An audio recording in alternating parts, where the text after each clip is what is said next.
બાળ દોસ્તો, હવે આપણે પાઠને સમજીએ. જગમોહનદાસ એટલા શ્રીમંત હતા કે એમના વર્તુળમાં તે રાજા નામથી જ સંબોધાતા. લક્ષ્મીદેવીએ 2 હાથે તેમની આરતી ઉતારી હશે. 60 લાખ રૂપિયાને ખર્ચે દરિયા કિનારે બંધાવેલો તેમનો આસમાની આનંદ મહેલ રાત્રે દીવાના જળહળાટથી અલકાપુરીની યાદ આપી જતો. તેમને ઘેર 6 મોટરગાડીઓ હતી અને નોકર ચાકરનો તો પાર નહીં. જગમોહનદાસના કુટુંબના 8 સભ્યો, તેમના પત્ની પાર્વતીબહેન, વૃદ્ધ પિતા દયાળજીભાઈ, 26 વર્ષનો પુત્ર સુમોહન, પુત્રવધુ ઉત્પલા, તેમના 2 બાળકો મિલન તથા મૃણાલ, 16 વર્ષની પુત્રી પ્રીતિ અને જગમોહનદાસ પોતે. આટલા બધા વૈભવી સ્થાનમાં જ્યાં દરેક જણ પોતાની ઈચ્છા પ્રમાણે કરી શકતું હોય, ત્યાં કુટુંબમાં ઘર્ષણનો કે એવો પ્રસંગ શાનો ઊભો થાય? બધા જ લોકો ખૂબ સુખી હતા. જિંદગી સામે ફરિયાદ કરવાનું એમની પાસે કોઈ કારણ નહોતું. પણ વિધાતાના ખેલમાંય અજબ વળાંકો રહ્યા હોય છે. જગમોહનદાસ સટ્ટાનો વેપાર કરતા હતા. વેપારમાં તેમને એક ભયંકર ફટકો પડ્યો અને વિપત્તિ જ્યારે આવે છે ત્યારે એકલી નથી આવતી, સાથે એના લાવ લશ્કરને પણ લાવે છે. એ કહેવત અનુસાર એ ફટકાની પાછળ એક પછી એક આઘાતો, પરાજયો, નુકસાનીની પરંપરા ચાલી આવી. થોડા વર્ષોમાં જગમોહનદાસ બધું જ ખોઈ બેઠા. એ ન માની શકાય એવી વાત હતી.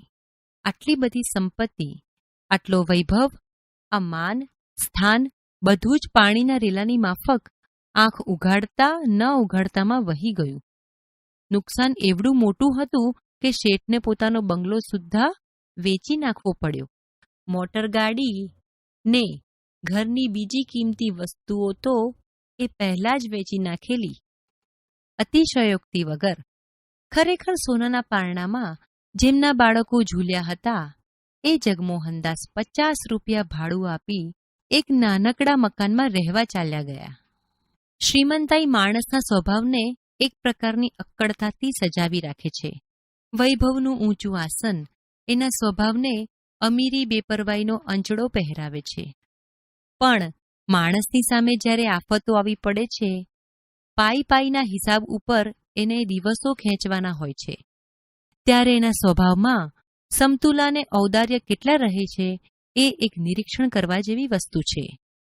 જગમોહનદાસ શેઠ નાના બની ગયા પછી ઘરમાંથી બધા નોકરોને રજા આપવામાં આવી હતી. કેવળ એક ઘાટી ઘરનું કામ કરતો.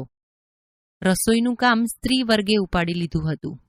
ચળકતી નવી મોટરોમાં ફરતા શેઠિયાઓને બદલે હવે એમને ઘેર નાના સામાન્ય માણસોની અવરજવર વધી હતી. જગમોહનદાસની પુત્રી પ્રીતિ મારી મિત્ર હતી. હું એ લોકોને ઘણા સમયથી ઓળખતી, પણ મારું એમને ત્યાં જવા આવવાનું ઓછું રહેતું. પણ એમની બદલાયેલી સ્થિતિ પછી હું એમને ત્યાં અવારનવાર જતી અને પ્રીતિ અને એની બાને કામમાં મદદ કરતી. એ લોકોએ કદી કામ નહોતું કર્યું એટલે અગવડો તો પારાવાર ઊભી થતી, પણ તેઓ એને નિભાવી લેતા. એક દિવસ બપોરે હું એમને ત્યાં ગઈ ત્યારે બહારના વરંડામાં દયાળજીભાઈ બેઠા બેઠા ચશ્મા ચઢાવીને છાપું વાંચતા હતા. નમસ્કાર દાદા, કેમ છો? તબિયત તો સારી છે ને? ઘણા દિવસે આવી બેટા. પ્રીતિ કહેતી હતી તું બહાર ગામ ગઈ છો, તબિયત તો સારી છે ને? હું તો દાદા વળી કયે દિવસે મજામાં નથી હોતી, પણ તમે કેમ છો એ કહો. મારે શું દુઃખ છે દીકરી. ત્યારે બેઠો બેઠો ખાતો હતો, આજે બેઠો બેઠો રોટલો ખાઉં છું. મને કશી વાતની તકલીફ નથી.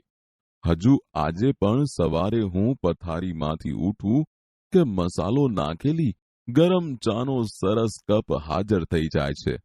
વહુ મને પૂછીને રસોઈ બનાવે છે ને મારી તબિયત માટે જુદું પણ રાંધે છે. બપોરે છાપા વાંચું છું ને સાંજે ફરવા જાઉં છું.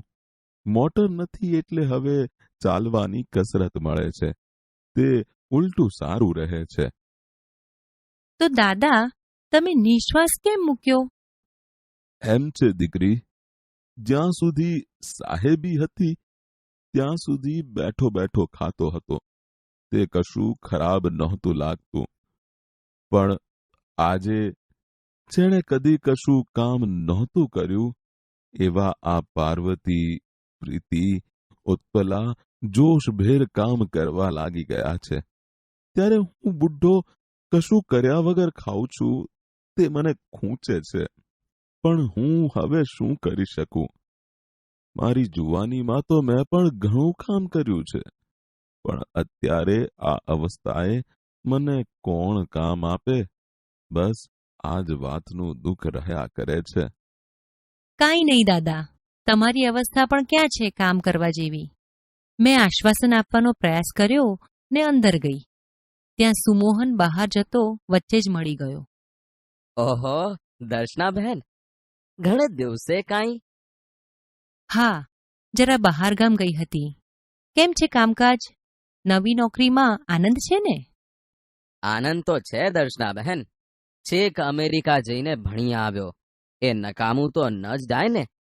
પણ એક વાત છે, એક વાતનું મને ખૂબ દુઃખ થાય છે. આ પ્રીતિ ઉપર મારી બહુ જ આશા હતી. એને ડોક્ટર બનાવી અમેરિકા ભણવા મોકલવી હતી. તમે તો જાણો છો એ ભણવામાં કેટલી હોશિયાર છે, મારા કરતાંય વધારે. મને એમ હતું કે મારી નાનકડી વહાલી બહેનને હું ઊંચામાં ઊંચી શક્ય હશે તે કેળવણી આપીશ. પણ હવે એ સ્થિતિ રહી નથી. મને થાય છે હું એનાથી મોટો એટલે મને એ સગવડ મળી ગઈ. હવે સ્થિતિ બદલાઈ, એમાં સહન તો એણે જ કરવાનું ને. સહન તો સામાન્ય રીતે મોટા કરે. એ મારાથી નાની તો પણ. કાંઈ નહીં સુમોહનભાઈ, સંયોગોથી પરાજિત ન થાય અને મુશ્કેલીઓ સામે ઝૂકી જવાને બદલે લડત આપે એનું નામ જ જીવન. તમે આવા પુરુષાર્થી છો, પછી પ્રીતિને શાની ચિંતા? રસોડામાં ભાભી ચોખા વીણતા હતા. મેં કહ્યું, સાચું કહેજો ભાભી, સુખી છો કે કશુંક દુઃખ થાય છે? અરે બહેન, તમે પણ શું એમ માનો છો કે બંગલો ને મોટર ગાડી જ માણસને સુખ આપે છે? અરે આ કામ કરવામાં જેટલી મજા પડે છે, સાંજના એ નોકરી પરથી થાકીને આવે, અમે જમી લઈએ, પછી રાત્રે 2 ઘડી વાતો કરતા જે શીળો આનંદ મળે છે એ પેલા પાર્ટી ને ક્લબને મિજલિસોમાં ક્યારે ન મળતો. પણ એક રંજ તો મનમાં રહે છે. આજ સુધી ઘરકામ કર્યું નથી એટલે બરોબર ફાવટ આવી નથી. કામ કરતા પુષ્કળ વાર લાગે છે. થાય છે પહેલેથી થોડું કર્યું હોત તો આજે આટલો વખત એની પાછળ ન જાત, અને આજે મને વખત મળત તો હું પણ થોડું ઘણું કમાઈ એમના બોજને હલકો કરી શકત ને. બસ આટલો શોક મનમાં થયા કરે છે. પણ મને લાગે છે કે થોડા સમયમાં મને આ કામની ફાવટ આવી જશે. પછી હું કોઈ શાળામાં કે એમ કામ કરવા જઈ શકીશ. પાર્વતીબેન માળા ફેરવીને હમણાં જ ઊભા થયા હતા. આવ દર્શના, તું આવે છે તો મને ગમે છે. હું તો હવે એટલી એકલી પડી ગઈ છું. પ્રીતિ કોલેજમાં જાય ને ઉત્પલા તો ઘરકામમાં મને અડવા સુદ્ધા દેતી નથી. મિલન મૃણાલને તૈયાર કરું તો પણ કહે, ના બા, અમે બધું કરીશું, તમે રહેવા દો. પછી આખો દિવસ કરવું શું? કેવા નસીબદાર સાસુ છો તમે! આવી વહુ કઈ સહેલાઈથી નથી મળતી. તે તું શું માને છે કે એ મારું નસીબ છે? એ તો છે દાદાજીના પુણ્યનું બળ. મને ખબર છે ને, દાદાજીના દિલમાં ભગવાન બેઠા છે. જિંદગી આખીમાં કદી ખોટું કામ એમણે કર્યું નથી, ખોટું વચન બોલ્યા નથી, કોઈનો તિરસ્કાર કર્યો નથી. ભગવાને સંપત્તિ લઈ લઈને તો ઉલટાની વધુ મોટી આશીષ આપી છે. પણ શોક એટલો થાય છે કે બધાએ આ મુશ્કેલી નિવારવા કાંઈક ને કાંઈક કામ ઉપાડી લીધું ને હું એકલી રહી ગઈ. મને થયું કપડાં સીવતા શીખું તો સંચો ઘેર વસાવી શકાય. પણ ડોક્ટરે કહ્યું હતું આંખે ઝાંખપ આવે છે, એટલે આંખનું કોઈ કામ હમણાં કરજો માં. દવા થઈ જાય પછી ચશ્મા લેવા પડશે. ખરે ટાંકડે વિઘ્ન ઊભું થયું ને.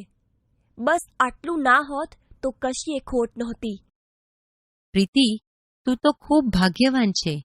જે ઘરના લોકોમાં આટલી કર્તવ્ય ભાવના, પોતાને ઘસી નાખવાની આટલી ઝંખના હોય, એમના પ્રેમની સુવાસ તો સાચે જ તને ઈર્ષા કરવા જેવી ભાગ્યશાળી બનાવી દે છે.